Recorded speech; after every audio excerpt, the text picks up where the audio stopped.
Hi class, today I'm talking about the strategy multiple intelligence strategies.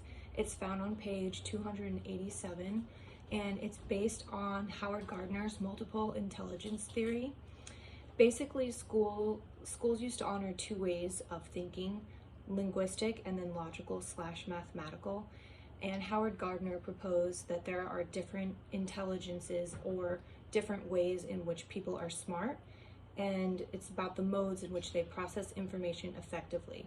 It's helpful for teachers to present content material through a variety of intelligences to make the information comprehensible to all learners. So basically, if you teach your lessons thinking about multiple intelligences, it's a surefire way to differentiate your instruction and reach all of your learners, which is additionally beneficial, especially for English language learners. Also, it allows your English language learners to demonstrate their understanding in the mode in which they are most confident, which boosts their self-esteem and their motivation to learn in the classroom. The 8 different types of intelligences brought forward by Howard Gardner are bodily/kinesthetic, intrapersonal, interpersonal, linguistic, logical/mathematical, musical, visual/spatial, and naturalistic. The step-by-step implementation for multiple intelligence strategies. Number 1 is to explain multiple intelligences to your students. Step 2, adjust lessons and assessments to student intelligences. Step 3, observe and document student choices. And step 4, provide self-evaluation opportunities. So the example in the textbook is about Miss Berry's 2nd grade class.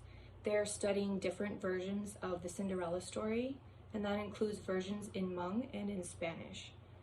After reading the book aloud to students, there are 8 stations corresponding to the book setup with an activity that allows the children to interact in a way unique to each intelligence. The 8 stations she has are a listening center, music center, game center, audio recording center, story reenactment, pattern, art, nature, and putting it together.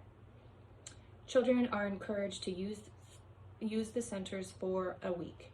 They keep track of the centers they visit and rate their enjoyment and the work they do in each one using a self-evaluation rubric.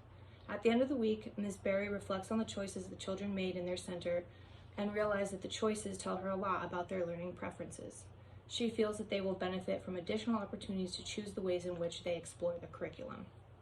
So for my example, I'm going to basically do the exact same thing as Miss Berry, but just with a different story.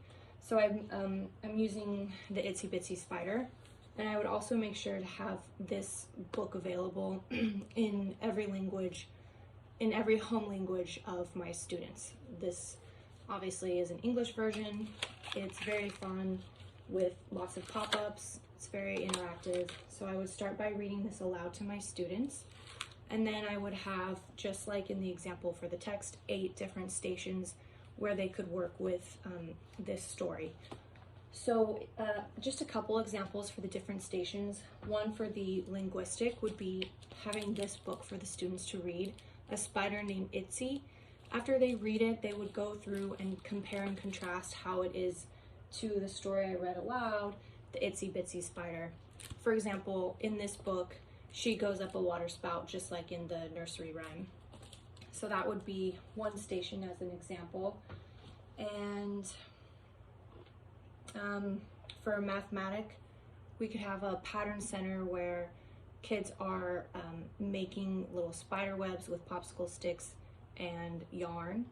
And for naturalistic, a third example would be kids have a little lesson where they learn about something about spider webs, such as spiders like to make their webs in dark corners, and I will have hidden a few spider webs in the classroom and they have to go find them. So it's sort of like a little scavenger hunt or treasure hunt, but also they are, moving around and looking in nature for these spider webs. So another important part of the strategy is to do the self-evaluation rubric. The textbook does have a couple examples. I prefer the one in the back of the book. It has smiley faces which I think is useful for younger students and English language learners as well, to use smiley faces for their questions instead of the other one, which is much more, it's much more advanced and it's wordier. So I think that the one in the back of the book is more likely to be used by me in my classroom. And I would also do the same thing to keep track of what students go where and which students are learning best in which area, to get an idea of how they learn. Okay, so the standards for pre-K through 3rd grade.